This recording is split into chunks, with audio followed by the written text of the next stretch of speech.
കർത്താവിൻ്റെ അതിപരിശുദ്ധ നാമം വാഴ്ത്തപ്പെടുമാറാകട്ടെ. വന്നുയർന്ന ബഹുമാന്യരാകുന്ന എല്ലാ സഹോദരി സഹോദരന്മാർക്കും യേശു കർത്താവിൻ്റെ നാമത്തിൽ വന്ദനം അറിയിക്കുന്നു. നമുക്ക് ഒരുമിച്ച് ഈ രാത്രിയിൽ വീണ്ടും ദൈവതിരുവചനം ധ്യാനിപ്പാനായി കൂടി വരുവാൻ ഇടയാക്കിയ ദൈവം നമ്മെ സഹായിച്ചതോർത്ത് ദൈവത്തിന് സ്തോത്രം ചെയ്യുന്നു. പകൽ സമയത്തെ ധ്യാനത്തിന് ശേഷം കാലാവസ്ഥയുടെ പ്രതികൂലങ്ങളൊന്നും വകവയ്ക്കാതെ ദൈവസാന്നിധ്യത്തിൽ കടന്നു വന്ന എല്ലാ പ്രിയപ്പെട്ടവരെയും ഓർത്ത് കർത്താവിന് സ്തോത്രം ചെയ്യുന്നു. തുടർന്ന് വരാകുന്ന അല്പസമയം വളരെ ശ്രദ്ധയോടെ ഉത്സാഹത്തോടെ ദൈവസന്നിധാനത്തിൽ നമുക്ക് തുടരാം. കർത്താവ് നമ്മെ അതിനായി സഹായിക്കുമാറാകട്ടെ. എബ്രായ ലേഖനം അതിൻ്റെ 4-ാം അധ്യായത്തിൻ്റെ അവസാന വാക്യങ്ങളിലാണ് നമ്മൾ ആയിരിക്കാൻ ദൈവം നമ്മെ സഹായിച്ചത്. 4-ാമത്തെ അധ്യായം അതിൻ്റെ 14-ാം വാക്യം മുതൽ 5-ാം അധ്യായം 10-ാമത്തെ വാക്യം വരെ നമ്മുടെ വാഴ്ത്തപ്പെട്ടവനായ കർത്താവിൻ്റെ മഹാപൗരോഹിത്യ ശുശ്രൂഷയെക്കുറിച്ചാണ് അവിടെ രേഖപ്പെടുത്തിയിരിക്കുന്നത്. അത് പ്രത്യേകിച്ച് പറഞ്ഞിരിക്കുന്നത് നമ്മൾ കഴിഞ്ഞ ആഴ്ചയിൽ ചിന്തിക്കുകയുണ്ടായി. കർത്താവിന് മറഞ്ഞിരിക്കുന്ന ഒരു സൃഷ്ടിയുമില്ല, സകലവും അവിടുത്തെ കണ്ണിന് മുൻപാകെ നഗ്നവും മലർന്നതുമായി കിടക്കുന്നു. ആ കർത്താവുമായിട്ടല്ലോ നമുക്ക് കാര്യമുള്ളത്. അങ്ങനെ ഹൃദയങ്ങളുടെ ചിന്തകളെയും ഭാവങ്ങളെയും വിചാരങ്ങളെയും ഒക്കെ വേർപിടിപ്പിക്കുവാൻ അല്ലെങ്കിൽ അതിനെ വിവേചിപ്പാൻ കഴിയുന്ന അഗ്നിജ്വാലയ്ക്കൊത്ത കണ്ണുള്ള വായിൽ ഇരുവായുത്തല വാളുള്ളതാകുന്ന അല്ലെങ്കിൽ അതിനോട് സദൃശ്യമാകുന്ന നിലയിൽ കർത്താവിനെ കുറിച്ച്, ദൈവവചനത്തെക്കുറിച്ച്, ദൈവവചനമാകുന്ന ക്രിസ്തുവിനെ കുറിച്ച് ഒക്കെ പറഞ്ഞ ശേഷം മനുഷ്യന്റെ അവസ്ഥയെക്കുറിച്ച് പറഞ്ഞിട്ട് ദൈവ സാന്നിധ്യത്തിലേക്ക് അങ്ങനെയെങ്കിൽ അവനെങ്ങനെ പ്രവേശനം സാധിക്കും എന്നുള്ള വിഷയമാണ് തുടർന്ന് പറയുന്നത്. അങ്ങനെ പറയുമ്പോൾ ആകയാൽ ദൈവപുത്രനാകുന്ന യേശു ആകാശത്തിൽ കൂടെ കടന്നുപോയ ശ്രേഷ്ഠ മഹാപുരോഹിതനായി നമുക്കുള്ളത് കൊണ്ട് നാം നമ്മുടെ സ്വീകാരം മുറുകെ പിടിച്ചുകൊള്ളുക. ഈ വേദഭാഗത്ത് പ്രധാനമായിട്ട് യേശു ക്രിസ്തുവിന്റെ മഹാപൗരോഹിത്യ ശുശ്രൂഷയെക്കുറിച്ചാണ് നമ്മൾ വായിക്കുന്നത്. എബ്രായ ലേഖനത്തിന്റെ ഒരു പ്രധാനപ്പെട്ട സവിശേഷത തന്നെ യേശു കർത്താവിൽ നമ്മുടെ ശ്രദ്ധ, നമ്മുടെ ഫോക്കസ് പൂർണ്ണമായിട്ടും കേന്ദ്രീകരിക്കുന്ന ഒരു പുസ്തകമാണ് എബ്രായ ലേഖനം. നമ്മൾ 3-ാമത്തെ അധ്യായത്തിൽ കണ്ടു, നാം സ്വീകരിച്ചു പറയുന്ന നമ്മുടെ അപ്പോസ്തലനും നമ്മുടെ മഹാപുരോഹിതനുമാകുന്ന യേശുവിനെ ശ്രദ്ധിച്ചു നോക്കുവിൻ. 12-ാം അധ്യായത്തിലേക്ക് വരുമ്പോൾ അതിന്റെ 2-ാം വാക്യത്തിൽ നമ്മൾ കാണുന്നു, വിശ്വാസത്തിന്റെ നായകനും പൂർത്തി വരുത്തുന്നവനുമാകുന്ന യേശുവിനെ നോക്കുവിൻ. ലുക്കിംഗ് അൺടു ജീസസ്, യേശു കർത്താവിനെ നോക്കുക. ക്രിസ്തീയ ജീവിതത്തിന്റെ ശ്രേഷ്ഠത എന്ന് പറയുന്നത്, ക്രിസ്തീയ ജീവിതം it is not another set of rules and regulations. അതാ ക്രിസ്തു മാർഗത്തിന്റെ ഏറ്റവും വലിയ സവിശേഷത. നമ്മൾ മനസ്സിലാക്കണം, ക്രിസ്തീയ ജീവിതം, ക്രിസ്തു മാർഗമെന്ന് പറയുന്നത് പല മതങ്ങളുടെ അവരുടെ അനുഷ്ഠാനങ്ങൾ പോലെ കുറച്ചുകൂടെ കൊള്ളാവുന്ന another set of rules and regulations അല്ല ക്രിസ്തീയ ജീവിതം. അങ്ങനെ പറയുമ്പോൾ അതിനെ തിരിച്ച് ചിന്തിക്കരുത്. റൂൾസും റെഗുലേഷൻസും ഉണ്ട്, പക്ഷേ ക്രിസ്തീയ ജീവിതം എന്നുള്ളത് ഈ റൂൾസ് ആൻഡ് റെഗുലേഷൻസ് എന്നതിനേക്കാളും നമ്മൾ കുറെ സ്ട്രഗിൾ ചെയ്ത് നാം തന്നെ ചിലത് ചെയ്തു തീർക്കുന്നതിനേക്കാളും ദൈവം നമ്മെ എക്വിപ്പ് ചെയ്യുന്ന കാര്യങ്ങൾ ചെയ്യാനായി ദൈവത്തിന് നമ്മെ തന്നെ സമർപ്പിക്കുന്ന ഒരു ജീവിതമാണ് ക്രിസ്തീയ ജീവിതം എന്നുള്ളത്. ക്രിസ്തീയ ജീവിതത്തിന്റെ ഏറ്റവും പ്രധാനപ്പെട്ട വിഷയമാണ് സമർപ്പണം എന്നുള്ളത്. ആ സമർപ്പണത്തെ, ആ ദൈവത്തിലുള്ള ഡിപ്പെൻഡൻസിനെ ഏറ്റവും അധികം വ്യക്തതയോടും സമ്പൂർണതയോടും നമുക്ക് കാണാൻ കഴിയുന്നത് യേശുക്രിസ്തുവിലാണ്. അതുകൊണ്ടാണ് നന്നായിട്ട് ഓട്ടം ഓടി തികയ്ക്കണമെങ്കിൽ ആരെയാ നോക്കേണ്ടത്? യേശുക്രിസ്തുവിനെ. പ്രിയമുള്ളവരെ, അത് നമ്മൾ ഒരിക്കലും മറന്നു പോകരുത്.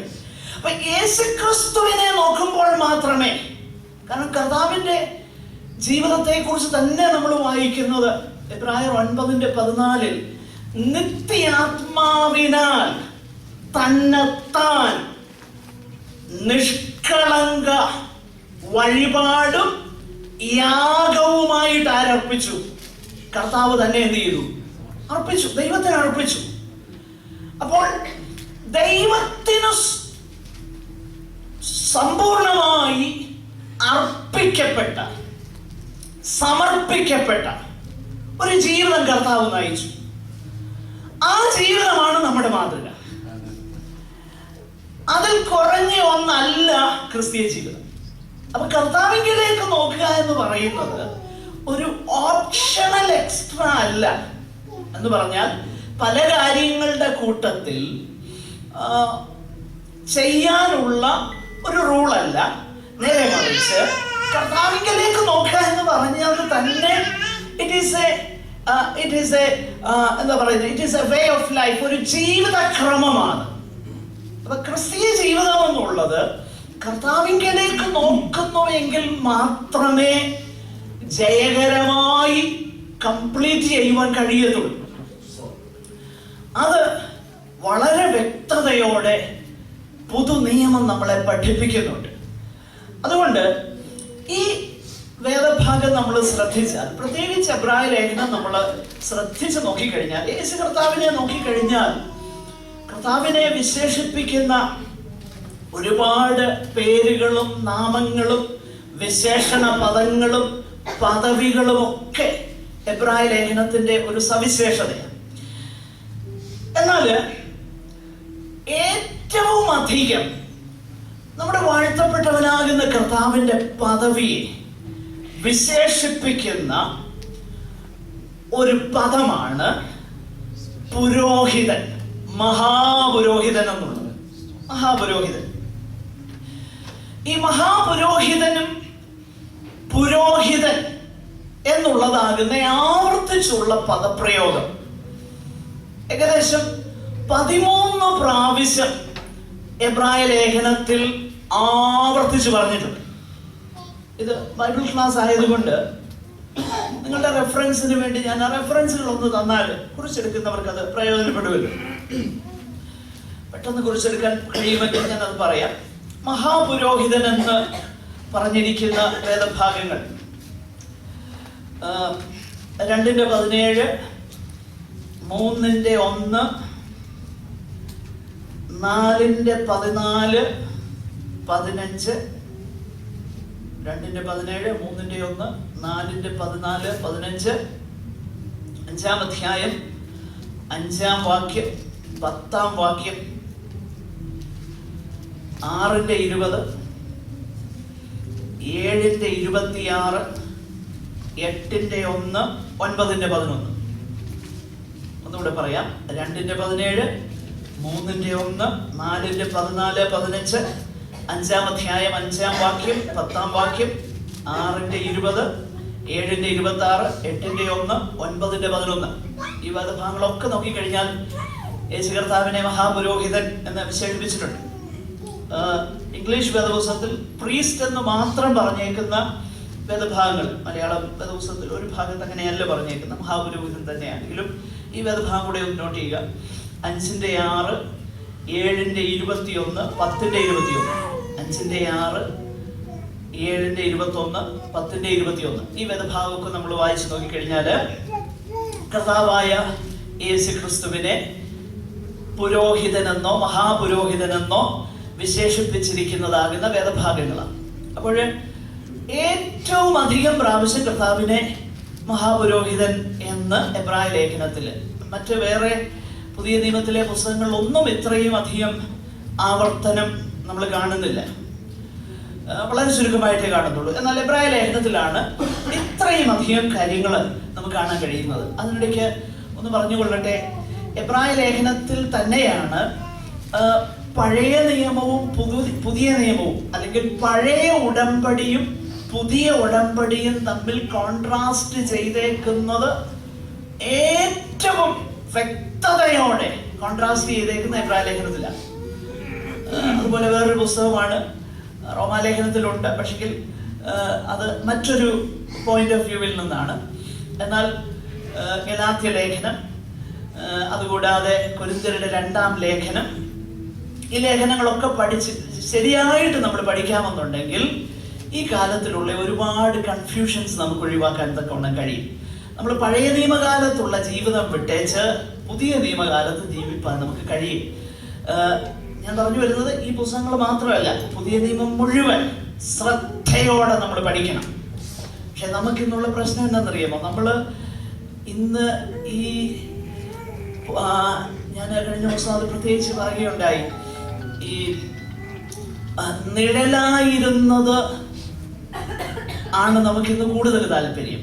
പൊരുളായിട്ടുള്ളത് വന്നെങ്കിലും നിഴലായ കാര്യങ്ങൾക്കാണ് കൂടുതൽ താല്പര്യം. അതുകൊണ്ടാണ് പലർക്കും ഞാൻ പറഞ്ഞു വരുന്നത്, പഴയ നിയമം വേദപുസ്തകത്തിന്റെ അവിഭാജ്യ ഘടകമാണ്.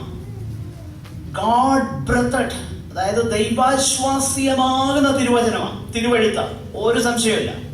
66 പുസ്തകങ്ങൾ അടങ്ങിയ വേദപുസ്തകം സമ്പൂർണമായും ദൈവാശ്വാസ്യമാണ്, അതിന് യാതൊരു തർക്കമില്ല. പക്ഷെങ്കിൽ പഴയ നിയമ വേദഭാഗങ്ങൾ എന്നുള്ളത് നമ്മുടെ ബുദ്ധി ഉപദേശത്തിനായിട്ടും നിഴലായിട്ടും എഴുതിയേക്കുന്നതാണ്. അതിന്റെ സമ്പൂർണതയും നിവർത്തീകരണവും പുതിയ നിയമത്തിലാണ്. അതുകൊണ്ട് നമ്മൾ പുതിയ നിയമത്തിലാണ് ജീവിക്കേണ്ടത്.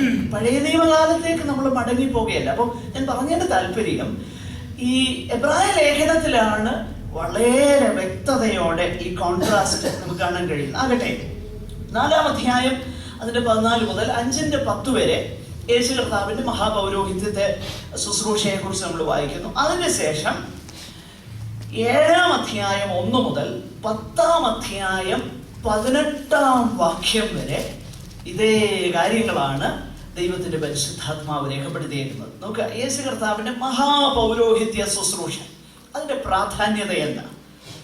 എബ്രായ ലേഖനത്തിൽ നമ്മളത് അല്പമായിട്ട് ഇത് ചിന്തിക്കാൻ പോകുകയാണ്. പിന്നീട് അത് വിശദമായിട്ട് നമ്മൾ ചിന്തിക്കും ഈ വേദഭാഗത്തേക്ക് വരുമ്പോൾ. അപ്പോൾ ഏകദേശം ഈ ലേഖനത്തിന്റെ ഏകദേശം 30% ഭാഗം ഡിവോട്ട് ചെയ്തേക്കുന്നത്, വേർതിരിച്ചേക്കുന്നത് യേശു കർത്താവിന്റെ മഹാപൗരോഹിത്യ ശുശ്രൂഷയെ കുറിച്ച് വിശദീകരിക്കാനാണ്. അപ്പോഴത് ഈ വിശുദ്ധന്മാരോടുള്ള ബന്ധത്തിൽ, അവരുടെ ജീവിതത്തിൽ അവരനുഭവിക്കുന്ന പ്രശ്നങ്ങളോടും അവർ കടന്നു പോകുന്നതാകുന്ന അവരുടെ ട്രയൽസ് ആൻഡ് ടെംപ്റ്റേഷൻസ്, അവരുടെ പരിശോധനകളും പ്രലോഭനങ്ങളോടുമുള്ള ബന്ധത്തിൽ ഇതിനെ ബന്ധിപ്പിച്ച് വെക്കുകയാണ്. അത് നമ്മൾ മനസ്സിലാക്കണം. അപ്പോൾ ഇതിന് അന്നതുപോലെ ഇന്നും ഈ വേദഭാഗത്തിന് വളരെ പ്രാധാന്യവും പ്രസക്തിയുമുണ്ട്. ഇതിനൊരു ആപ്ലിക്കേഷൻ നമ്മോടുള്ള ബന്ധത്തിലും ഉണ്ട്. അത് വളരെ വ്യക്തമായിട്ട് നമ്മൾ മനസ്സിലാക്കേണ്ടിയിരിക്കുന്നു. ആകട്ടെ, നമുക്ക് ഈ വേദഭാഗം നമുക്ക് ഒന്ന് ചിന്തിക്കാം. സ്തോത്രം. ഞാൻ പറഞ്ഞല്ലോ, കർത്താവിനെ നോക്കുമ്പോൾ മാത്രമേ ജയകരമായിട്ടൊരു ക്രിസ്തീയ ജീവിതം നമുക്ക് നയിപ്പാൻ കഴിയത്തുള്ളൂ. അങ്ങനെയെങ്കിൽ കർത്താവിനെ ഒന്ന് ശ്രദ്ധിച്ചു നോക്കിക്കഴിഞ്ഞാൽ ഇന്നുള്ളതാകുന്ന ഈ ഡിഫീറ്റഡ് ലൈഫിൽ നിന്നും നമുക്കൊരു മോചനം ഉണ്ടാകുമെന്നാണ് എൻ്റെ ചിന്ത. സ്തോത്രം. ഈ വേദഭാഗമൊക്കെ പഠിച്ചപ്പോൾ എനിക്ക് വളരെ സന്തോഷം തോന്നി. ഞാൻ ഇങ്ങനെ ചിന്തിച്ചു, ഇത് കുറച്ചു വർഷങ്ങൾക്ക് മുൻപ് ഇതാരെങ്കിലും ഒക്കെ പറഞ്ഞു തരാൻ ഉണ്ടായിരുന്നെങ്കിൽ എത്ര നന്നായിരുന്നേനെ. എത്രയോ കാര്യങ്ങളിൽ, എത്രയോ ഘട്ടങ്ങളിൽ ദൈവഹിതപ്രകാരം ബിഹേവ് ചെയ്യുവാൻ എനിക്ക് കഴിയുമായിരുന്നു എന്ന് കഴിഞ്ഞ ദിവസം ഞാൻ ചിന്തിച്ചു. ഞാൻ പറഞ്ഞു വരുന്ന താല്പര്യം, പ്രിയമുള്ളവരെ, നമ്മൾ ഈ കേൾക്കുന്ന ഈ വചനങ്ങൾ we are so privileged to hear. ഇത് ഞാൻ പറയുന്ന കാര്യങ്ങൾ ഏതാണ്ട് ഡിഫറെൻ്റ് ആണെന്നുള്ള അർത്ഥത്തിലല്ല ഞാൻ പറയുന്നത്. ഞാൻ പറഞ്ഞു വരുന്നത്, നമ്മുടെ വാഴ്ത്തപ്പെട്ടവനാകുന്ന കർത്താവിനെ കുറിച്ച് നമ്മൾക്ക് കേൾപ്പാൻ കഴിയുന്നത് ഏറ്റവും അനുഗ്രഹിക്കപ്പെട്ട ഒരു പദവിയായിട്ട് നമ്മൾ കണക്കാക്കണം. ആകട്ടെ, നമുക്ക് ആ വേദഭാഗം തുടർന്ന് ചിന്തിക്കാം. യേശു കർത്താവിന്റെ മഹാപൗരോഹിത്യത്തെ കുറിച്ച് പറയുമ്പോൾ കഴിഞ്ഞ ആഴ്ചയിൽ ഞാൻ ഓർപ്പിക്കുകയുണ്ടായി.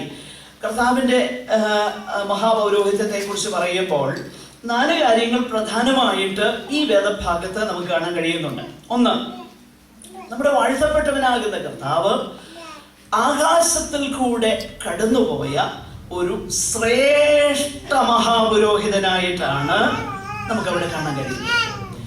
ഇതിന്റെ പ്രാധാന്യത എന്താ? ഇത് എബ്രായ വിശ്വാസികൾക്ക് എഴുതുമ്പോൾ അവരെ സംബന്ധിച്ചിടത്തോളം ഇത് വളരെ പ്രാധാന്യമുള്ളൊരു വിഷയമാണ്. കാരണം അവര് കണ്ടിട്ടുള്ളതാകുന്ന മഹാപുരോഹിതൻ എന്നുള്ളത് ദൈവിക സാന്നിധ്യത്തിലേക്ക്, അല്ലെങ്കിൽ അതിപരിശുദ്ധ സ്ഥലത്തേക്ക്, ദൈവാലയത്തിൽ അതിപരിശുദ്ധ സ്ഥലത്തേക്ക് ആ മഹാപുരോഹിതന് വർഷത്തിൽ ഒരിക്കൽ മാത്രമേ പ്രവേശിപ്പാൻ കഴിയത്തുള്ളൂ. പ്രാകാരവും വിശുദ്ധ സ്ഥലവും കടന്ന് അതിപരിശുദ്ധ സ്ഥലത്തേക്ക് ഈ മഹാപുരോഹിതൻ പ്രവേശിക്കും.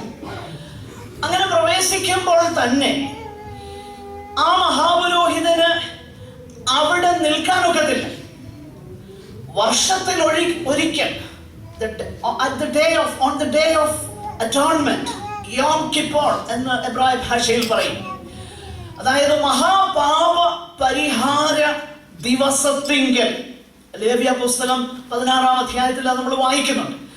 മഹാപാപ പരിഹാര ദിവസത്തിങ്കൽ ജനത്തിന്റെ പാപത്തിന് പരിഹാരം വരുത്താനായിട്ട് ചൊരിയപ്പെട്ട രക്തവുമായിട്ട്, ആ രക്തത്തിന്റെ അടിസ്ഥാനത്തിൽ ഈ മഹാപുരോഹിതൻ അതിപരിശുദ്ധ സ്ഥലത്തേക്ക് പ്രവേശിക്കും. അപ്പോ ആ ഒരു പ്രവേശനം എബ്രായ വിശ്വാസികൾക്കറിയാം. അതെല്ലാ വർഷവും പിന്നെയും ആവർത്തിക്കുന്ന ഒന്നാണ്, വീണ്ടും ആവർത്തിക്കുന്ന ഒന്നാണ്. അതുകൊണ്ട് ശാശ്വതമാകുന്ന ഒരു പാപ പരിഹാരം അവർക്കുണ്ടായില്ല. ശാശ്വതമായ ഒരു പാപപരിഹാരം അവർക്കുണ്ടായില്ല. ആ പാപക്ഷമ അവരുടെ ജീവിതത്തിൽ അനുഭവിപ്പാൻ അവർക്ക് പല സന്ദർഭങ്ങളിൽ കഴിഞ്ഞില്ല. ഇത് ഇസ്രായേലിന്റെ ചരിത്രവും അനുഭവവുമാണ്. എന്നാൽ ഈ മഹാപുരോഹിതന്റെ ശ്രേഷ്ഠതയെന്ന്, ഈ മഹാപുരോഹിതന്റെ ശ്രേഷ്ഠത, ഈ മഹാപുരോഹിതൻ ദൈവ സാന്നിധ്യത്തിലേക്ക് ഒരിക്കലായി പ്രവേശിച്ചു. അങ്ങനെ പ്രവേശിച്ച ശേഷം ഇപ്പോൾ ആ മഹാപുരോഹിതൻ ദൈവ തിരുസാന്നിധ്യത്തിൽ അവിടുന്ന് ഉപവിഷ്ടനായിരിക്കുകയാണ്. എന്ന് പറഞ്ഞാൽ അവിടുത്തെ ഏക യാഗത്താൽ പാപത്തിന് എന്നേക്കുമായ പരിഹാരം വരുത്തി.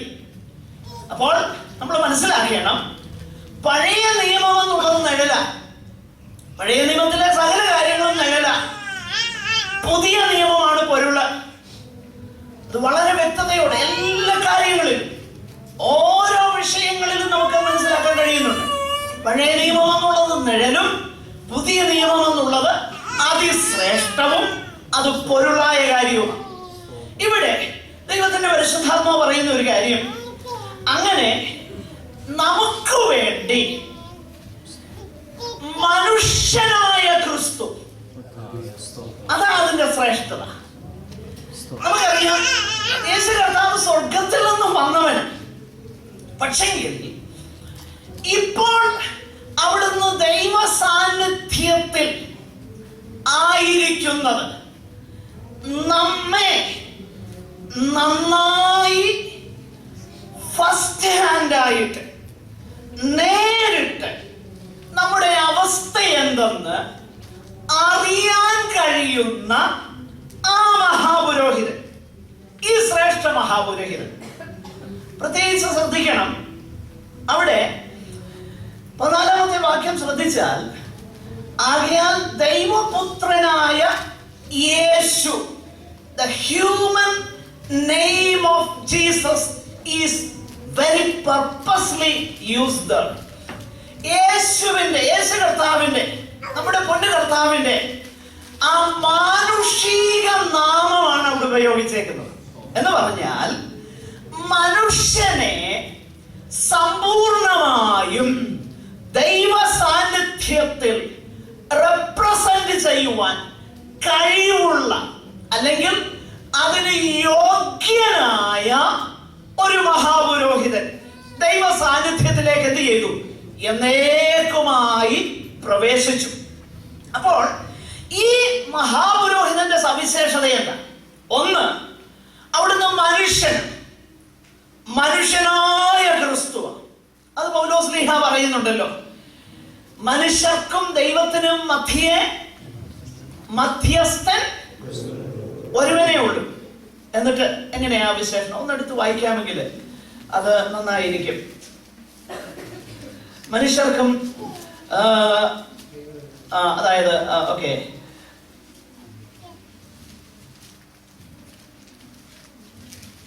തിമോഥെയോസിന്റെ 1-ാമത്തെ ലേഖനമാണെന്ന് തോന്നുന്നു. ദൈവം ഒരുവനല്ലോ, ദൈവത്തിനും മനുഷ്യർക്കും മധ്യസ്ഥൻ ഒരുവൻ, എല്ലാവർക്കും വേണ്ടി മറുവിലയായി തന്നെത്താൻ കൊടുത്ത മനുഷ്യനായ ക്രിസ്തുയേശു. ശ്രദ്ധിച്ചേ, യേശു കർത്താവിനെ വിശേഷിപ്പിച്ചിരിക്കുന്നത് എങ്ങനെയാ? മനുഷ്യനായ ക്രിസ്തുയേശു. ഇത് വളരെ ശ്രദ്ധേയമാണ്. മനുഷ്യനായ ക്രിസ്തുയേശു. എനിക്കറിയാം, ഇപ്പൊ ഇത് ശരിയായ നിലയിൽ അങ്ങോട്ട് മനസ്സിലായില്ലേ, കൺഫ്യൂഷൻസ് ഒക്കെ ഉണ്ടാകും. അതുകൊണ്ട് ശരിയായി ശ്രദ്ധിക്കാം. ഞാൻ പറഞ്ഞല്ലോ, നമ്മൾ ദൈവവചനത്തിന്റെ ആ ഹാർഡ് മീറ്റ് ആണ്, അല്ലെങ്കിൽ കട്ടിയുള്ള ആഹാരമാണ് നമ്മളിപ്പോൾ കഴിച്ചുകൊണ്ടിരിക്കുന്നത്. അപ്പൊ അതുകൊണ്ട് ശ്രദ്ധിക്കണം. മനുഷ്യനായ ക്രിസ്തു, യേശുവിനെ വിശേഷിപ്പിച്ചേക്കുന്നത് മനുഷ്യനായ ക്രിസ്തു എന്ന് പറഞ്ഞാൽ, നമുക്ക്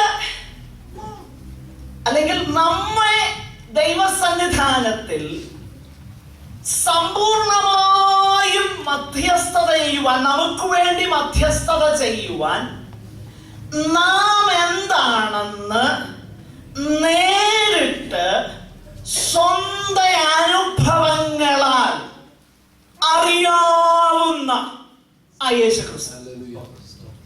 എന്നിട്ട് അവിടെ വേറൊരു കാര്യം കൂടെ നമ്മൾ മനസ്സിലാക്കണം. ഈ മഹാപുരോഹിതന്റെ സവിശേഷത, പഴയ നിയമത്തിലെ മഹാപുരോഹിതൻ എന്ന് പറഞ്ഞു കഴിഞ്ഞാൽ അവൻ മനുഷ്യൻ അത്രയേ ഉള്ളൂ. എന്നാൽ ഈ മഹാപുരോഹിതന്റെ സവിശേഷത അത് മാത്രമല്ല, അവിടുന്ന് മനുഷ്യനാണെന്ന് മാത്രമല്ല, അവിടുന്ന് പിന്നെന്തുവാ? ദൈവപുത്രനും കൂടെ. അപ്പൊ യേശുക്രിസ്തുവിന്റെ മഹാപൗരോഹിത്യം എന്തുകൊണ്ട് അഹരോന്യ പൗരോഹിത്യത്തിൽ നിന്നും ശ്രേഷ്ഠമായിരിക്കുന്നു? ഒന്നാമത്തെ കാരണം, അവിടുന്ന് മനുഷ്യന് നമ്മെ നന്നായിട്ട് അറിയാം, നാം ആരാണെന്നും എന്താണെന്നും നേരിട്ടറിയാം. അതേ സമയം തന്നെ അവിടുന്ന് സമ്പൂർണമായും ദൈവപുത്രനാണ്. അപ്പൊ ഇതാണ് യേശു കർത്താവിന്റെ മഹാപൗരോഹിത്യത്തിന്റെ യുണീക്നെസ്, നിസ്തുലമാകുന്ന പൗരോഹിത്യ ശുശ്രൂഷ, യേശു കർത്താവിന്റെ പൗരോഹിത്യ ശുശ്രൂഷ ആകട്ടെ. ഞാൻ ആ കാര്യം പറയുമ്പോൾ അതിനെക്കുറിച്ച് പല കാര്യങ്ങൾ അവിടെ ഓർപ്പിക്കാനുണ്ട്. അതുകൊണ്ട് നമുക്ക് മുൻപോട്ട് അടുത്ത വാക്യത്തിലേക്ക് കടന്നു പോകാം. ഈ മഹാപുരോഹിതന് ഒരു സവിശേഷതയുണ്ട്. അവിടുന്ന് സഹതാപം കാണിപ്പാൻ കഴിവുള്ള ഒരു മഹാപുരോഹിതൻ. എന്താണ് അതിന്റെ അർത്ഥം? സഹതാപം കാണിപ്പാൻ കഴിവുള്ള മഹാപുരോഹിതൻ. നോക്കുക, ഈ മഹാപുരോഹിതൻ അതിശ്രേഷ്ഠനാണ്. മനുഷ്യരിലുള്ള മഹാപുരോഹിതന്മാരെ പോലെ പ്രാകാരവും വിശുദ്ധ സ്ഥലവും അതിപരിശുദ്ധ സ്ഥലവും കടന്നുപോയി എന്നുള്ളത് മാത്രമല്ല, ഈ മഹാപുരോഹിതൻ ആകാശങ്ങളിൽ കൂടെ കടന്നുപോയി. എന്നാൽ അങ്ങനെ ആകാശങ്ങളിൽ കൂടെ കടന്നുപോയി എങ്കിലും ഈ മഹാപുരോഹിതൻ നമ്മിൽ നിന്നും അകന്ന് റിമോട്ടായി നമ്മെ കുറിച്ച് വേണ്ട ധാരണയൊന്നുമില്ലാതെ അലൂഫായി അല്ലെങ്കിൽ വലിയ ബന്ധമൊന്നുമില്ലാതെ അകന്നു നിൽക്കുന്ന ഒരു മഹാപുരോഹിതനാണ്. നേരെ മറിച്ച് ഈ മഹാപുരോഹിതന്റെ സവിശേഷത നമ്മുടെ ബലഹീനതകളിൽ സഹതാപം കാണിപ്പാൻ കഴിയുന്നവനാണ്.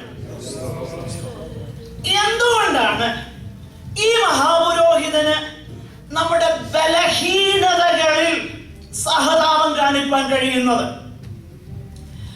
അതിന്റെ കാരണം എന്താണെന്ന് ചോദിച്ചു കഴിഞ്ഞാൽ 2-ാം അധ്യായം 17-ാം വാക്യത്തിന്റെ അടിസ്ഥാനത്തിൽ ഈ മഹാപുരോഹിതൻ സകലത്തിലും തന്റെ സഹോദരന്മാരോട് സദൃശ്യനായി തീർന്നവനാണ്.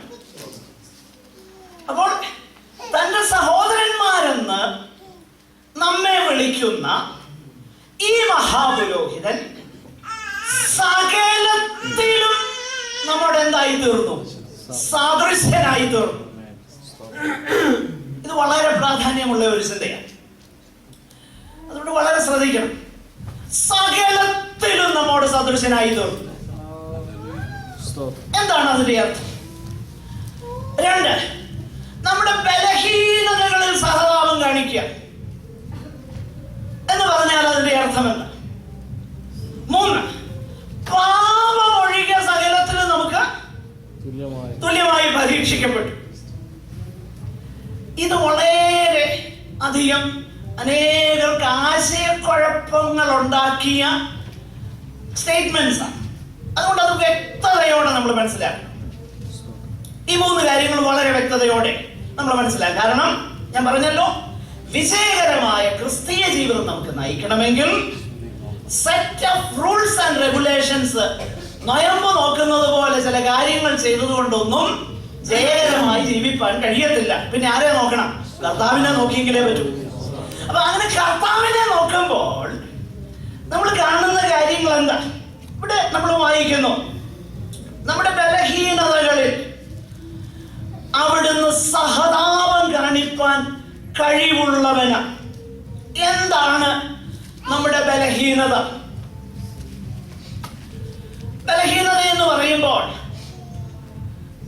നമ്മൾ ഓഫ് കോഴ്സ് കർത്താവ് നമ്മുടെ പാപങ്ങളിലും നമ്മുടെ വീഴ്ചകളിലും അതെല്ലാം പാപത്തിന്റെ ഗണത്തിൽ അതിലെല്ലാം സഹതാപം കാണിക്കുന്ന. എന്നാൽ ഈ ജനറലി നമ്മൾ പാപമെന്ന് വിളിക്കുന്ന ചില കാര്യങ്ങളെ കുറിച്ച് മാത്രമല്ല നമ്മുടെ ബലഹീനത എന്നുള്ളത് ഈ പശ്ചാത്തലത്തിൽ നമ്മൾ മനസ്സിലാക്കേണ്ടത്. ഞാൻ വിശദീകരിക്കാം, ശ്രദ്ധിച്ച് കേൾക്കണം. ഈ പശ്ചാത്തലത്തിൽ മാത്രമേ നമുക്കത് വ്യക്തതയോടെ മനസ്സിലാക്കാൻ കഴിയത്തുള്ളൂ. എന്താ ഇവിടുത്തെ പ്രശ്നം? ഇവിടുത്തെ പ്രശ്നം മറ്റൊന്നുമല്ല, ഇവര് വലിയ പീഡനം നേരിടുകയാണ്. ആര്? ഈ എബ്രായ വിശ്വാസികൾ വലിയ പീഡനം നേരിടുക. അപ്പൊ ഇങ്ങനെ പീഡനം നേരിട്ടു. ഇവരൊരു കൊച്ചു കൂട്ടമാണ്. ഇവർ വലിയ പീഡനങ്ങൾ ഒത്തിരി അനുഭവിച്ചു. പിന്നെ അനുഭവിക്കാൻ ഇരിക്കുന്നേ ഉള്ളൂ. ഒരുപാട് പേര് അവരുടെ തടവിലായി, അവരുടെ വസ്തുവകകളൊക്കെ പിടിച്ചെടുത്തു എന്ന് വേണ്ട, ഒത്തിരി പ്രശ്നങ്ങളിലൂടെയൊക്കെ ഇവർ കടന്നുപോയി. അങ്ങനെ ഇരിക്കുമ്പോഴാണ് യഹൂദ മതത്തിലേക്ക് മടങ്ങിപ്പോകാമെങ്കിൽ കുറഞ്ഞ പക്ഷം ആ ഭൂരിപക്ഷത്തിന്റെ കൂടെ ചേർന്ന് കഴിഞ്ഞാൽ, അല്ലെങ്കിൽ ആ പഴയ കാര്യത്തിലേക്ക് പോയി കഴിഞ്ഞാൽ, ശ്രദ്ധിച്ചു കേൾക്കണേ, ആ പഴയതിലേക്ക് പോയി കഴിഞ്ഞാൽ കുറഞ്ഞ പക്ഷം ഈ പീഡനവും ഈ ബുദ്ധിമുട്ടും ഈ ഉപദ്രവവും ഒക്കെ എന്ത് ചെയ്യാൻ കഴിയും? ഒഴിവാക്കാനായിട്ട് കഴിയും. അപ്പൊ ഇവരുടെ മുന്നിൽ 2 ചോയ്സ് ഉണ്ട്. ശ്രദ്ധിക്കണേ, 2 ചോയ്സസ് ആണ്. ഒരു ചോയ്സ് ഈ അതിശ്രേഷ്ഠമാകുന്ന മാർഗത്തെ അല്ലെങ്കിൽ അവരുടെ സ്വീകാര്യത്തെ, സ്വീകാര്യം എന്ന് മലയാളത്തിൽ ആ പദപ്രയോഗം അത്ര അങ്ങോട്ട് ക്ലിയർ അല്ല. സ്വീകാരം എന്ന് പറയുന്നത് എനിക്ക് അതിന്റെ അർത്ഥം പിന്നെ ഇംഗ്ലീഷ് വേദപുസ്തകം വായിക്കുന്നത് വരെ അതിന്റെ അർത്ഥം മനസ്സിലായിട്ടില്ലായിരുന്നു. ആരെങ്കിലും ഒന്ന് വായിക്കാമോ? Verse 14. And so inasmuch as the children have partaken of flesh and blood, he himself likewise shared in the same. അല്ല മോനെ, 4th chapter verse 14. 4th chapter verse 14. And seeing then that we have a great high priest who has passed through the heavens, yes, Jesus the Son of God, yes, let us hold fast our confession. Let us hold fast our confession. Confession എന്ന് പറഞ്ഞാൽ എന്തുവാ? ഇവർ ഒരിക്കൽ ഏറ്റു പറഞ്ഞൊരു കാര്യമാണ്. എന്തുവാ? യേശുക്രിസ്തു കർത്താവെന്ന് ഏറ്റു പറഞ്ഞത്. ക്രിസ്തു മാർഗമാണ് ശ്രേഷ്ഠമെന്ന് അവരെന്ത് ചെയ്തു? ഏറ്റു പറഞ്ഞത്, വിശ്വസിച്ച് ഏറ്റു പറഞ്ഞത്. അപ്പൊ നിങ്ങളുടെ സ്വീകാരം മുറുകെ പിടിച്ചോ, നിങ്ങളുടെ കൺഫെഷൻ മുറുകെ പിടിച്ചോ. ഇതാ അവരോട് പറയുന്നത്. അപ്പൊ ഇവരുടെ മുൻപിൽ 2 ഓപ്ഷനാണ്. ഒന്നുകിൽ ഇത് മുറുകെ പിടിക്കാൻ, എന്ത് സംഭവിച്ചാലും ഇതാണ് ദൈവത്തിന്റെ വഴിയെന്നും ഇതാ ദൈവത്തിന്റെ ഹിതമെന്നും ഇതല്ലാതെ വേറൊരു മാർഗമില്ലെന്നും തിരിച്ചറിഞ്ഞ് ജീവൻ ബലി കൊടുത്തു അവരുടെ ആ സ്വീകാരം, ആ കൺഫെഷൻ ഓഫ് ഫെയ്ത്ത്, അതിനുവേണ്ടി അവർക്ക് നിലനിൽക്കും. അല്ലെങ്കിൽ മറ്റേ ഓപ്ഷൻ എന്തുവാ? തിരിച്ച് പഴയതിലേക്ക് മടങ്ങിപ്പോകാം. പക്ഷെങ്കിൽ ഇവർ മനുഷ്യരായതുകൊണ്ട്, ശ്രദ്ധിക്കണേ, മനുഷ്യരായതുകൊണ്ട്, ഇവർ ഫ്ലഷ് ആൻഡ് ബ്ലഡ് ആയതുകൊണ്ട് അവരുടെ നാച്ചുറൽ ടെൻഡൻസി എന്തുവാ? എളുപ്പമുള്ള വഴി സ്വീകരിക്കുന്ന ടെൻഡൻസി. പറയുന്ന മനസ്സിലാകുന്നുണ്ടോ? നമ്മുടെയും ടെൻഡൻസി, നമുക്കുമുള്ള താല്പര്യം എന്തുവാ? എളുപ്പ വഴിയാണ് താല്പര്യം.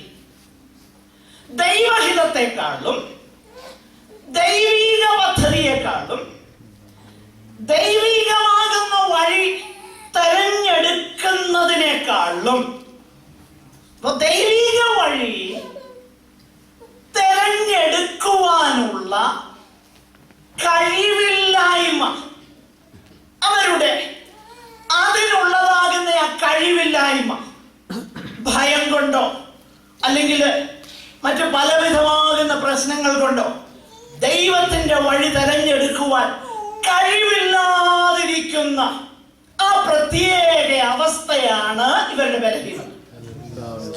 പറഞ്ഞ മനസ്സിലായോ? അപ്പൊ ആ കോണ്ടെക്സ്റ്റിൽ നമ്മൾ അത് ചിന്തിക്കണം. അതിനവർക്ക് കഴിയുന്നില്ല, അതാ ബലഹീനത. അപ്പൊ ഈ ബലഹീനതയിൽ ആർക്ക് സഹതാപം കാണിക്കാൻ കഴിയും? അതാ വിഷയം. അപ്പൊ ഈ മഹാപുരോഹിതൻ, ഈ ശ്രേഷ്ഠ മഹാപുരോഹിതന് ഈ ബലഹീനത നന്നായിട്ടറിയാം. എന്തുകൊണ്ടറിയാം? അതാണ് ദൈവത്തിന്റെ വചനം നമ്മൾ വായിച്ചു നോക്കിക്കഴിഞ്ഞാൽ നമുക്ക് മനസ്സിലാക്കാൻ കൊണ്ട് കഴിയുന്നുണ്ട്. പ്രിയമുള്ളവരെ, നമ്മുടെ വാഴ്ത്തപ്പെട്ടവനാകുന്ന കർത്താവ് ഒരു സമ്പൂർണ്ണ മനുഷ്യൻ എന്ന നിലയിൽ, സമ്പൂർണ്ണ മനുഷ്യൻ എന്ന നിലയിൽ മനുഷ്യനു വേണ്ടി രക്ഷാപദ്ധതി ഒരുക്കുവാനായി ഈ ഭൂമിയിലേക്ക് വന്നു കഴിഞ്ഞപ്പോൾ, ശ്രദ്ധിച്ചു കേൾക്കണേ, സമ്പൂർണ്ണ മനുഷ്യൻ എന്ന നിലയിൽ മനുഷ്യരാകുന്ന നമുക്ക് വേണ്ടി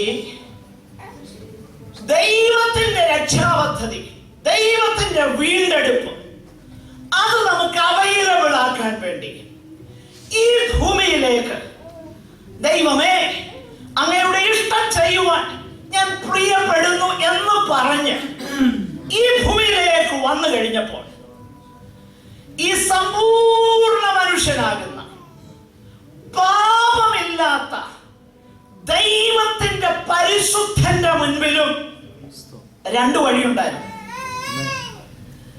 ശ്രദ്ധിക്കണേ, ആ കാര്യം വേദപുസ്തകം നമ്മളെ പഠിപ്പിക്കുന്നുണ്ട്.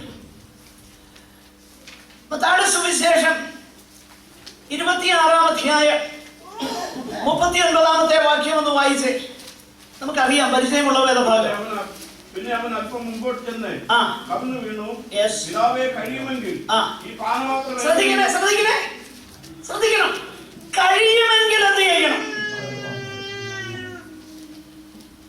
ഈ പാനപാത്രം എങ്കിൽ നിന്ന് എന്ത് ചെയ്യണം? നീങ്ങിപ്പോകണമേ. അടുത്ത വാക്യം. എങ്കിലും ഞാൻ ഇച്ഛിക്കുന്നത് പോലെയല്ല. ശ്രദ്ധിക്കണേ, നമ്മുടെ വാഴ്ത്തപ്പെട്ടവനാകുന്ന കർത്താവ് എപ്പോഴും പറയുന്ന ഒരു കാര്യമുണ്ട്. ഞാൻ എന്റെ ഇഷ്ടമല്ല, എന്നെ അയച്ചവന്റെ ഇഷ്ടം ചെയ്യാൻ എന്ത് ചെയ്യുന്നു? ശ്രദ്ധിക്കണം. ഈ പൊന്നു കർത്താവ്, പാപമില്ലാത്ത ഈ പരിശുദ്ധൻ, അവിടുത്തെ ആ കർത്താവിൽ പാപ സ്വഭാവമില്ല, ഇല്ലേ ഇല്ല. അവിടുത്തെ സകല ചിന്തകളും സകല താല്പര്യവും അത് പാപത്തിന്റെ ലാഞ്ചനയില്ലാത്തതാണ്. ശ്രദ്ധിക്കണേ, പാപത്തിന്റെ ലാഞ്ചനയില്ലാത്ത ചിന്തകളും താല്പര്യങ്ങളുമുള്ള യേശു കർത്താവ് പറയുകയാണ്, എന്റെ മുമ്പിൽ 2 വഴിയുണ്ട്. എന്റെ ഇഷ്ടം അല്ലെങ്കിൽ ആരുടെ ഇഷ്ടം? പിതാവിന്റെ ഇഷ്ടം. അപ്പോൾ പിതാവേ, കഴിയുമെങ്കിൽ ഈ പാനപാത്രം എങ്കിൽ നിന്ന് നീങ്ങണമേ, എങ്കിലും എന്റെ ഇഷ്ടമല്ല, അങ്ങയുടെ ഇഷ്ടം. അപ്പോൾ ഈ എബ്രായ വിശ്വാസികൾ കണ്ടത് ശ്രദ്ധിച്ച് കേട്ടോ. അയ്യോ, ഇത് കേട്ടാ ഹൃദയം സന്തോഷത്താൽ തുള്ളണം.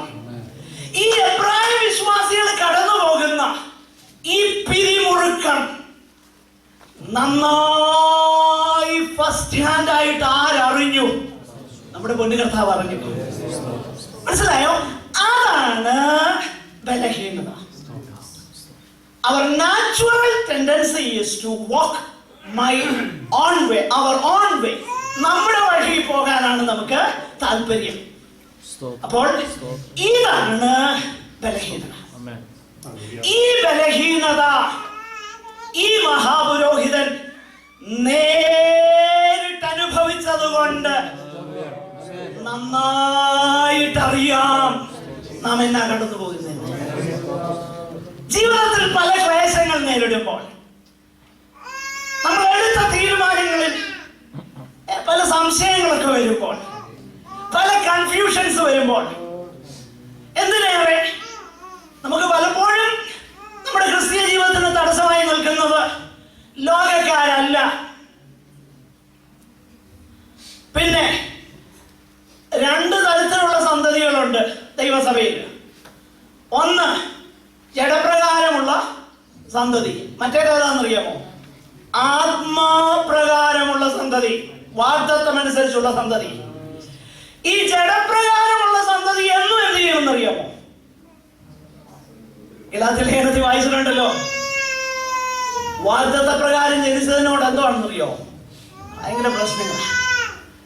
അപ്പൊ ഇത് കടന്നു പോകുമ്പോൾ നാച്ചുറലി ഒരു ദൈവഭക്തനുണ്ടാകാവുന്ന മാനസിക പിരിമുറുക്കങ്ങളെ കണ്ടുകൊണ്ട് ദൈവത്തിന്റെ പരിശുദ്ധാത്മാവ് പറയുക, don't worry, he understands what you are going. നീ കടന്നു പോകുന്നത് എന്താണെന്ന് അവിടുന്ന് അറിയാം. അതുകൊണ്ട് നിന്നോട് സഹതാപം കാണിപ്പാൻ കഴിയുന്ന ഒരു പുരോഹിതനാണ് ദൈവസന്നിധാനത്തിൽ നിനക്കുള്ളത്. അതുകൊണ്ട് എന്ത് ചെയ്യണം? നമ്മുടെ പ്രത്യാശ, നമ്മുടെ സ്വീകാരം എന്ത് ചെയ്യണം? മുറുകെ പിടിച്ചുകൊള്ളുക. Don't let it go. അത് വിട്ടുകളയരുത്. ആ പിടി അയയേണ്ട, മുറുകെ പിടിച്ചോ. കാരണം മനുഷ്യനാകുന്ന ക്രിസ്തേശു സ്വർഗത്തിൽ പിതാവിന്റെ വലത് ഭാഗത്ത് നമുക്കായിട്ടുണ്ട്. യേശുവിനെ നോക്ക്.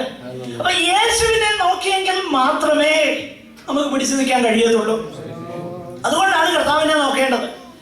യേശു കർത്താവിനെ നോക്കുവാൻ ഞാൻ മുമ്പേ പറഞ്ഞല്ലോ, ഈ സെറ്റ് ഓഫ് റൂൾസും റെഗുലേഷൻസും കൊണ്ട് ഒന്നും പോകാൻ പറ്റുകയില്ല. ഏറ്റവും വലിയ റെസൊല്യൂഷൻസ് ഒക്കെ എത്ര ദിവസം വരെ നീണ്ടു നിൽക്കും? ആദ്യത്തെ ഒരാഴ്ച, ജനുവരിയിലെ ഒരാഴ്ച നീണ്ടു നിൽക്കത്തുള്ളൂ. അതാണ് നമ്മുടെ പ്രശ്നം. അതുകൊണ്ടാണ് പിന്നെ പഴയ നിയമകാലത്തെ പോലെ ആവർത്തിച്ചുള്ളതാകുന്ന സകല കൂദാശകളും പിന്നെ വേണ്ടി വരുന്നത്. ശ്രദ്ധിച്ച് ഇങ്ങോട്ട് കേട്ടെ. അതുകൊണ്ട് ഈ മഹാപുരോഹിതനെ നമ്മൾ എന്ത് ചെയ്യണം?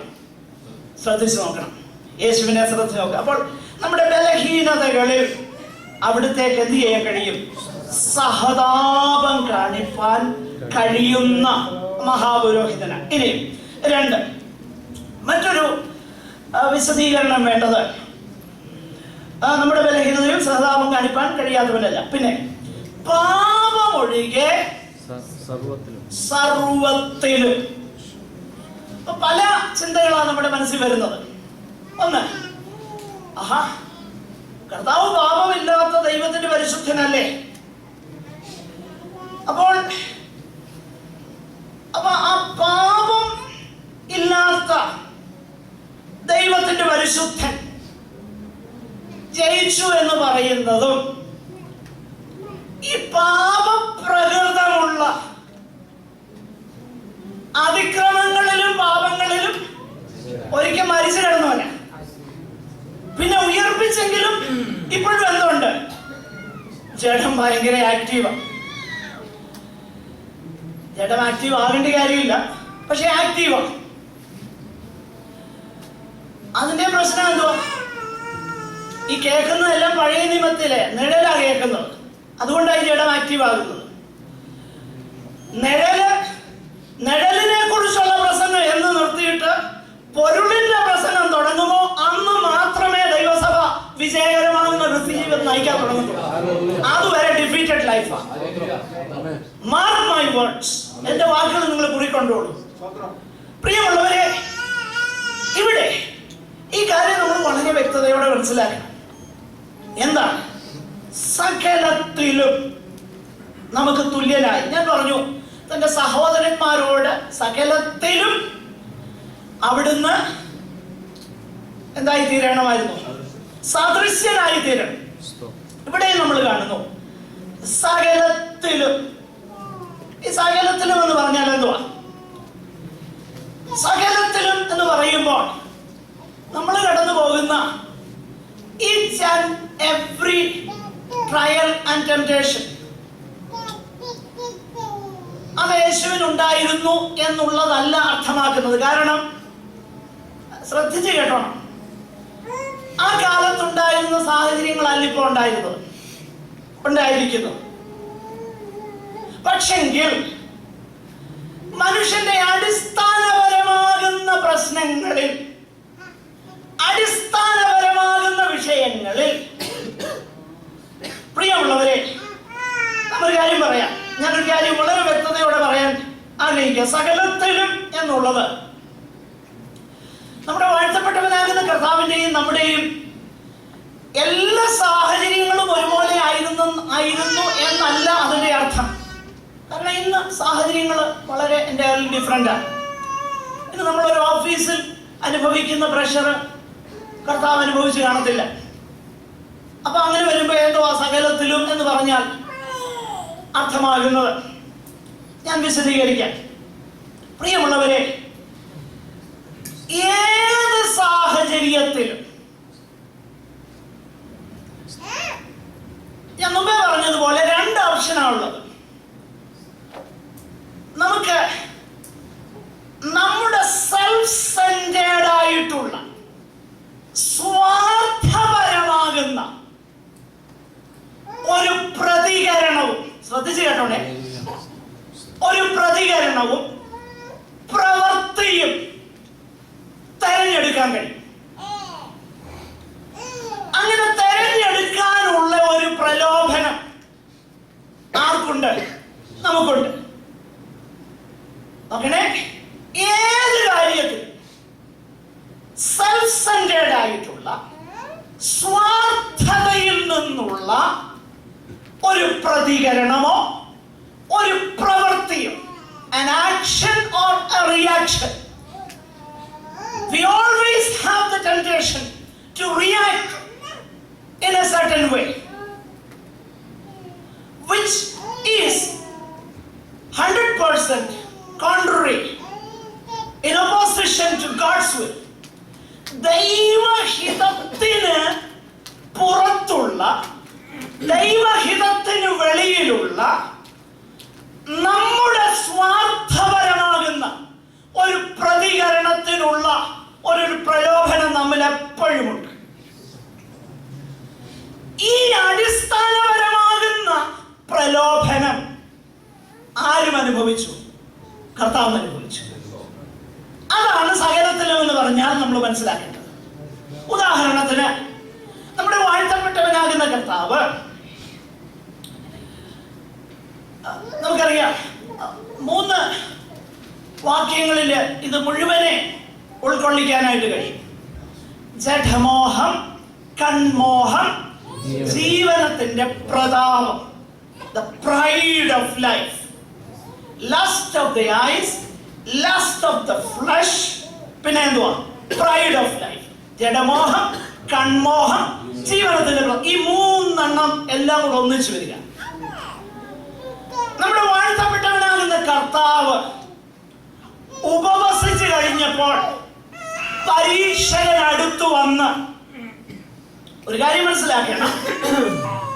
നമ്മുടെ വാഴ്ത്തപ്പെട്ടവനാകുന്ന കർത്താവിന്റെ, നമ്മെ സംബന്ധിച്ചിടത്തോളം നമ്മൾ സ്വന്തം മോഹങ്ങളാൽ വശീകരിക്കപ്പെടുമ്പോൾ, കർത്താവിനെ സംബന്ധിച്ചിടത്തോളം അങ്ങനെയൊന്നുമില്ല. കാരണം എന്താ? അവനിൽ പാപം ഇല്ല. 2, അവിടുന്ന് പാപം അറിഞ്ഞിട്ടില്ല. 3, അവിടുന്ന് പാപം ചെയ്തിട്ടില്ല. അവിടുത്തെ വായിൽ വഞ്ചന ഒന്നും ഇല്ലായിരുന്നു. അപ്പൊ കർത്താവിനോടുള്ള ബന്ധത്തിൽ ഇത് പിശാച് പുറത്തു നിന്ന് ചെലുത്തുന്നതും, നമ്മോടുള്ള ബന്ധത്തിൽ നമ്മുടെ പാപപ്രകൃതത്തിൽ, നമ്മുടെ വീണുപോയ ആ പ്രകൃതത്തിൽ നമ്മിൽ തന്നെ ഉള്ളതും ഈ വ്യത്യാസമേ ഉള്ളൂ. അപ്പൊ ചിന്തിക്കും, കർത്താവ് ജയിച്ചെന്ന് പറഞ്ഞാൽ അത് എളുപ്പമാണല്ലോ. ശ്രദ്ധിച്ചു കേട്ടോണേ. നമ്മുടെ വാഴ്ത്തപ്പെട്ടവനാകുന്ന കർത്താവിൽ പാപപ്രകൃതമില്ല. അത് വ്യക്തമാണ്. വളരെ വ്യക്തതയോടെ മനസ്സിലാക്കണം. എങ്കിലും റോമാലേഖനത്തിൽ നമ്മൾ വായിക്കുന്നത് 8-ാം അധ്യായത്തിൽ ജഡത്താലുള്ള ബലഹീനത നിമിത്തം 2-3 വാക്യങ്ങൾ, 3-ാം വാക്യമാണെന്ന് തോന്നുന്നു, ന്യായപ്രമാണത്തിന് കഴിയാഞ്ഞതിനെ സാധിപ്പിപ്പാൻ ദൈവം തന്റെ പുത്രനെ പാപ ജഡത്തിലല്ല. ശ്രദ്ധിച്ചേ, അയ്യോ അത് സീരിയസ് എററാ. പാപജഡത്തിന്റെ സാദൃശ്യത്തിൽ എന്ത് ചെയ്തു? അയച്ചു. എന്നിട്ട് അടുത്തത് പാപത്തിന് എന്ന് പറഞ്ഞാൽ, ശ്രദ്ധിക്കണേ, പാപമില്ലാത്ത ദൈവത്തിന്റെ പരിശുദ്ധൻ പാപജഡത്തിന്റെ സാദൃശ്യത്തിൽ വന്നിട്ട് മരിക്കത്തക്കതാകുന്ന ഒരു നിലയിലേക്ക്, ശ്രദ്ധിക്കണേ, പാപമില്ലാത്ത, പാപം ചെയ്യാത്ത, പാപം അറിഞ്ഞിട്ടില്ലാത്ത ദൈവത്തിന്റെ പരിശുദ്ധൻ മരണത്തിന് തന്നെ എന്ത് ചെയ്തു കൊടുത്തു? ഏൽപ്പിച്ചു കൊടുത്തു. അപ്പൊ പിശാച് പുറത്തു നിന്ന് കർത്താവിങ്കലേക്ക് ചെലുത്താൻ ശ്രമിച്ച ഈ പരീക്ഷണങ്ങളെല്ലാം തന്നെ ഈ 3 കാറ്റഗറിയിൽ ഉൾക്കൊള്ളിക്കാൻ കഴിയുന്നു. പക്ഷെ വാഴ്ത്തപ്പെട്ടവനാകുന്ന കർത്താവ് എന്ത് ചെയ്തില്ല? He did not give in to that. എന്ന് പറഞ്ഞാൽ അതിന്റെ ഫുൾ എക്സ്റ്റെന്റ് വരെ അവിടുന്ന് എന്ത് ചെയ്തു? അനുഭവിച്ചു. അപ്പൊ ന്യായമാകുന്ന ഒരു ചിന്ത നമ്മുടെ ഹൃദയത്തിലേക്ക് വരും. ഞാൻ ഇനിയും പറയാൻ പോകുന്ന കാര്യം, ദയവ് ചെയ്ത് ഇത് എനിക്കറിയത്തില്ല ഇത് എത്രത്തോളം ബാക്കി കാര്യങ്ങളുമായിട്ട് അത് കണക്ട് ചെയ്താൽ കറക്റ്റ് ആയിരിക്കുമെന്ന്. അതുകൊണ്ട് ദയവ് ചെയ്ത് നിങ്ങൾ പറയരുത് ഈ ഉപദേശം ഒരു ദുരുപദേശം പറഞ്ഞത്. അത് പറഞ്ഞു കഴിഞ്ഞാൽ അത് തിരുത്താൻ ഞാൻ തയ്യാറാണ്. എന്ന് പറഞ്ഞാൽ ഇത് ഞാൻ ഒരു അബ്സല്യൂട്ട് സ്റ്റേറ്റ്മെന്റ് ആയിട്ടും പറയുകയല്ല, ഒന്ന് മനസ്സിലാകാൻ വേണ്ടി പറയുകയാണ്. എൻ്റെ അറിവില്ലായ്മയും ഞാൻ പറയുക, പ്ലീസ്.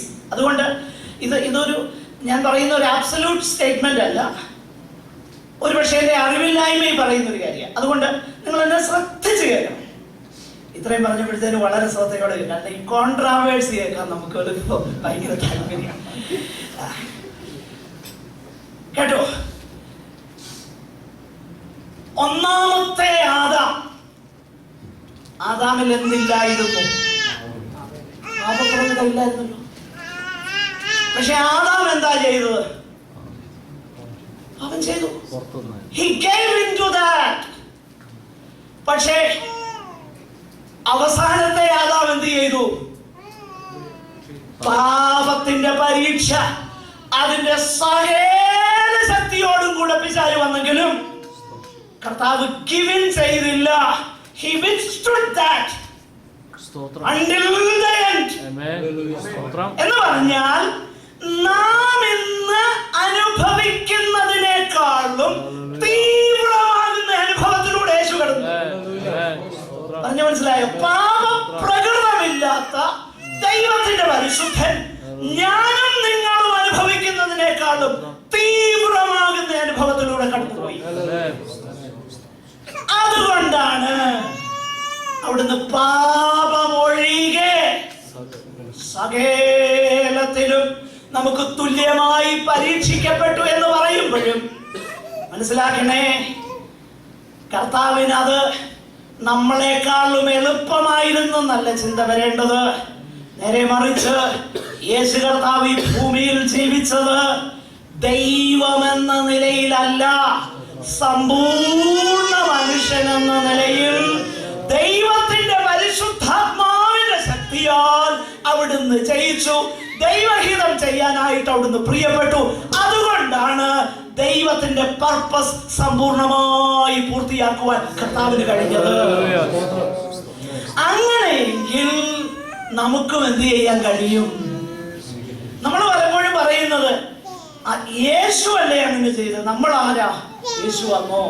നമുക്ക് ഇത് ഒക്കുമോ എന്നാ ചോദിക്കുന്നത്. നോ. ഒന്നുകൂടെ മനസ്സിലാകാൻ വേണ്ടി ഞാൻ പറയാം. നമ്മുടെ കർത്താവിനായിരുന്നു നമ്മെക്കാളും പ്രയാസം. എന്തുകൊണ്ടാ പ്രയാസം? മനസ്സിലാകാൻ ഒരു ഉദാഹരണം പറയാം. ഞാൻ ഒരിക്കൽ അത് ഒന്ന് പറഞ്ഞു പോയതാണ്. ഈ ബോംബെയിലൊക്കെ നാട്ടിൽ നിന്ന് പണ്ട് കാലങ്ങളിൽ ചെല്ലുമ്പോൾ ഇന്നൊക്കെ ഒത്തിരി വ്യത്യാസം വന്നിട്ടുണ്ട്. പ്രത്യേകിച്ച് ഈ ചോളുകളിൽ താമസിച്ചിട്ടുള്ളവർക്കറിയാം, അഴുകിയാലിന്റെ കരയിൽ പബ്ലിക് ടോയ്ലറ്റും വൃത്തികെട്ട സറൗണ്ടിങ്സിൽ.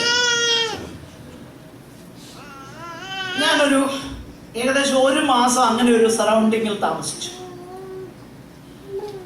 നീ ഭയങ്കര ബുദ്ധിമുട്ടായിരുന്നു. I don't come from an affluent family. ഞാനൊരു വലിയ ധനിക കുടുംബത്തിൽ നിന്നൊന്നുമല്ല വരുന്നത്. എന്നിട്ടും എനിക്ക് എന്തായിരുന്നത്? ഭയങ്കര അറപ്പായിരുന്നു. ശ്രദ്ധിക്കണേ, എന്നാ ഒന്ന് സങ്കല്പിച്ചേ. എനിക്ക് അത്രയും അറപ്പായിരുന്നു. മനസ്സിലാവാൻ വേണ്ടി പറയാം. ഇവിടുത്തെ എയർ അപ്പാരന്റ്, ഇവിടുത്തെ രാജകുമാരനെ കൊണ്ട് ഈ പറഞ്ഞ സാഹചര്യത്തിൽ ഒന്ന് താമസിപ്പിച്ചാൽ എന്തൊരു ഹൊറർ ആയിരിക്കും അദ്ദേഹത്തിനത്. ഞാൻ മനസ്സിലാകാൻ വേണ്ടി പറയുക. അതുപോലെ തന്നെയാണ് പാപപ്രകൃതമുള്ള, പാപം ചെയ്യാൻ ടെൻഡൻസി ഉള്ള നമുക്ക് പ്രയാസമാണെന്ന് നമ്മൾ പറയുന്ന ഈ കാര്യം നിർമ്മല ദൃഷ്ടിയുള്ള, പാപം ചെയ്യാത്ത, പാപമറിയാത്ത ദൈവത്തിന്റെ പരിശുദ്ധൻ ഈ അഴുക്കുചാലിലേക്ക് വന്ന് താമസിച്ചിട്ട് ദൈവത്തിന്റെ ശക്തിയാലല്ല, അതായത് താൻ ദൈവം എന്ന നിലയിലല്ല, മനുഷ്യൻ എന്ന നിലയിൽ ദൈവത്തിന്റെ പരിശുദ്ധാത്മാവിനാൽ വിജയകരമായി ജീവിച്ചു. നമ്മുടെ അവസ്ഥ എന്തെന്ന് നാം അനുഭവിച്ചതിനേക്കാളും വ്യക്തതയോടും തീവ്രതയോടും കർത്താവ് മനസ്സിലാക്കി. അതാണ് പാപമൊഴികെ സകലത്തിലും നമുക്ക് തുല്യമായി പരീക്ഷിക്കപ്പെട്ട മഹാപുരോഹിതൻ. ഇപ്പൊ ഏതാണ്ടൊക്കെ മനസ്സിലായെന്നല്ലേ? അപ്പൊ ഈ മഹാപുരോഹിതന്റെ സവിശേഷത എന്താ? ഈ മഹാപുരോഹിതനെ നോക്കിക്കഴിഞ്ഞാൽ ഇതാ നമുക്ക് കാണാൻ കഴിയുന്നത്. അപ്പൊ ഈ കർത്താവിന് ഈ ഭൂമിയിൽ ജയകരമായി ദൈവത്തിന്റെ പർപ്പസ് അവിടുന്ന് ഫുൾഫിൽ ചെയ്തു എങ്കിൽ നമുക്കും ദൈവത്തിന്റെ കരുണയാൽ കൃപയാൽ അതിന് ദൈവം കഴിവ് തരും, ശക്തി തരും. ദൈവം നമ്മളെ എക്വിപ്പ് ചെയ്യും. നമുക്കും ഓവർകം ചെയ്യാം. നമുക്കും കർത്താവ് തെരഞ്ഞെടുത്തതുപോലെ ദൈവഹിതം തെരഞ്ഞെടുക്കാൻ കഴിയും. നമ്മുടേതാകുന്ന ചിന്തയല്ല, നമ്മുടെ ഹിതമല്ല, ദൈവഹിതം ചെയ്യാനായിട്ട് തെരഞ്ഞെടുക്കാൻ നമുക്ക് കഴിയും. എന്തുകൊണ്ട് കഴിയും? ദൈവത്തിന്റെ പരിശുദ്ധാത്മാവിനാൽ കഴിയും. ഇതാണ് പറഞ്ഞത് പുതിയ നിയമത്തിന്റെ ജയകരമാകുന്ന ജീവിതം. ഇതാണ് ദൈവത്തിന്റെ പരിശുദ്ധാത്മാവോട് പറയുന്നത്. ആകട്ടെ, ആ വാക്യം കൂടെ വായിച്ച് നമുക്ക് അങ്ങ് അവസാനിപ്പിക്കാം. അതിന്റെ 16-ാം വാക്യത്തിലേക്ക് വരുമ്പോൾ, അതുകൊണ്ട് കരുണ ലഭിപ്പാനും, അതുകൊണ്ട് കരുണ ലഭിപ്പാനും തത്സമയത്ത് സഹായത്തിനുള്ള കൃപ പ്രാപിപ്പാനുമായി നാം ധൈര്യത്തോടെ കൃപാസനത്തിനടുത്ത് ചെല്ലുക. ഇത് വളരെ വളരെ ചിന്തനീയമാണ്. കാരണം എബ്രായ വിശ്വാസികളെ സംബന്ധിച്ചിടത്തോളം, ഞാൻ മുമ്പേ പറഞ്ഞു, മഹാപുരോഹിതന്മാരെ കുറിച്ചൊക്കെ ഇവർക്ക് അറിയാം. ഈ മഹാപുരോഹിതൻ വിശുദ്ധ സ്ഥലത്ത് പ്രവേശിക്കുന്ന കാര്യവും അറിയാം, അതും അറിയാം. പക്ഷെ ഈ കാര്യം ഭയങ്കര റാഡിക്കലാണ്. എന്ത്? ഒരു മഹാപുരോഹിതൻ ഇന്ന് വരെ അതിപരിശുദ്ധ സ്ഥലത്തോട്ട് കയറിയേച്ച് അവിടെ നിന്ന് ആ കർട്ടൻ അങ്ങോട്ട് മാറ്റിയിട്ട് വെളിയില് ഭീതിയോടെ നിൽക്കുന്ന ജനത്തോട് ഒരു പേടിച്ച് നിൽക്കുക. വരുമോ, ഇറങ്ങി വരുമോ, വരത്തില്ലയോ എന്നുള്ള പേടിച്ചാ നിൽക്കുന്നത്. ഈ ചിത്രം പിന്നെ 9-ാം അധ്യായത്തിൽ കാണുന്നുണ്ട്. മനോഹരമാകുന്ന ചിത്രമാണ്. വരുമോ വരത്തില്ലയോ എന്ന് പേടിച്ച് ഇങ്ങനെ കാത്തു നിൽക്കുക ജനസമൂഹം. അതിനെക്കുറിച്ച് എബ്രായലേഖനം പറയുന്നു, ഈ മഹാപുരോഹിതനെ കുറിച്ച് ആ സംശയം വേണ്ട, തനിക്കായി കാത്തു നിൽക്കുന്നവരുടെ രക്ഷയ്ക്കായി പാപം കൂടാതെ രണ്ടാമത് പ്രത്യക്ഷനാകും. നോക്കിയാ, എന്നാൽ ഈ മഹാപുരോഹിതൻ അതുമാത്രമല്ല ചെയ്യുന്നത്. അങ്ങോട്ട് കയറിയിട്ട് ആ കർട്ടൻ മാറ്റിയിട്ട് പുറത്ത് നിൽക്കുന്ന ജനത്തോട് പറയാ, കേറി വാ. മനസ്സിലായോ? ഇങ്ങോട്ട് കേറി വാ, പേടിക്കണ്ട, മരിച്ചു വീഴുമെന്നുള്ള പേടി വേണ്ട, ധൈര്യത്തോടെ ഇങ്ങോട്ട് വാ. ഈ മഹാപുരോഹിതൻ പിതാവിന്റെ സന്നിധാനത്തിൽ ചെന്നെന്ന് മാത്രമല്ല, നമ്മെ അങ്ങോട്ട് കൊണ്ടുപോകുന്ന മഹാപുരോഹിതൻ. അതുകൊണ്ടാണ് ഈ മഹാപുരോഹിതൻ അതിശ്രേഷ്ഠനായിരിക്കുന്നത്. പ്രിയരെ, എന്താണ് അവിടെ കാണുന്നത്? കരുണ ലഭിപ്പാൻ. കരുണ എന്തിനാ? കരുണ എന്ന് പറഞ്ഞാൽ, മേഴ്സി എന്ന് പറഞ്ഞു കഴിഞ്ഞാൽ നമുക്കറിയാം, ചെയ്ത, അതായത് അർഹമായത് തരാതിരിക്കുന്നതാണ് എന്ത്? കരുണ. തൂക്കിക്കൊല്ലാൻ ഒരുത്തനെ വിധിച്ചു, എല്ലാ കോടതിയും പറഞ്ഞു തൂക്കിക്കൊല്ലാൻ. അവസാനം പ്രസിഡന്റിന്റെ മുൻപിൽ മേഴ്സി പെറ്റീഷൻ. മേഴ്സി പെറ്റീഷൻ എന്തുവാ? I deserve this, but your honor, your excellency, please forgive me. I deserve this. Please don't give me what I deserve. അപ്പോൾ പ്രസിഡന്റ് ആ മേഴ്സി പെറ്റീഷനിൽ സൈൻ ചെയ്തെങ്കിൽ അതിന്റെ അർത്ഥം, നീ അർഹിക്കുന്നത് നിനക്ക് എന്ത് ചെയ്യുന്നില്ല, ഞാൻ തരുന്നില്ല. അപ്പൊ ഈ മഹാപുരോഹിതന്റെ സാന്നിധ്യത്തിലേക്ക് വരുമ്പോൾ കരുണയുണ്ട്. ഒന്ന്, കഴിഞ്ഞ കാലങ്ങളിലെ സകല കാര്യങ്ങൾക്കും വാസ്തവമായി മാനസാന്തരത്തിൽ, അനുതാപത്തിൽ, ദൈവസന്നിധാനത്തിൽ താഴ്മയോടെ കവിട് വീഴുന്ന സകലർക്കും എന്ത് കിട്ടും? കരുണ. കഴിഞ്ഞ കാലത്തെ സകലതിനും കരുണ.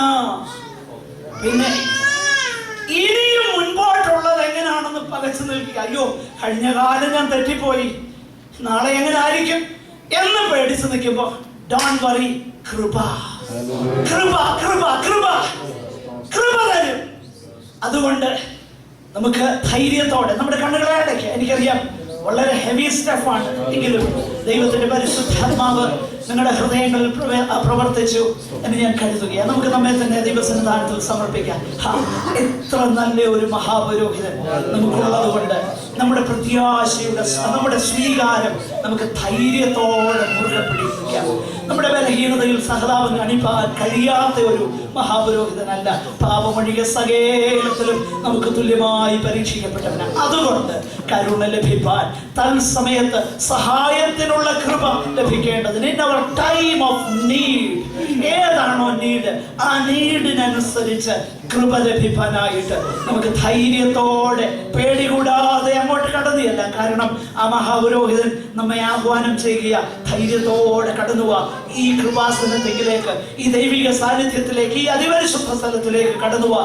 നമ്മുടെ ഹൃദയങ്ങളെ ദൈവസന്നിധാനത്തിൽ നമുക്ക് താഴ്ത്താം. കർത്താവിനെ, യേശു ക്രിസ്തുവിനെ നോക്കാം. കർത്താവിനെ നമുക്ക് ധ്യാനിക്കാം. നമ്മുടെ ഓട്ടം സ്ഥിരതയോടെ ഓടാം. ദൈവം ഈ വചനങ്ങളാൽ നമ്മെ സഹായിക്കട്ടെ. സഹോദരന്മാർ, ഒരാൾക്ക് ദയവായി പ്രാർത്ഥിക്കാം. Praise God.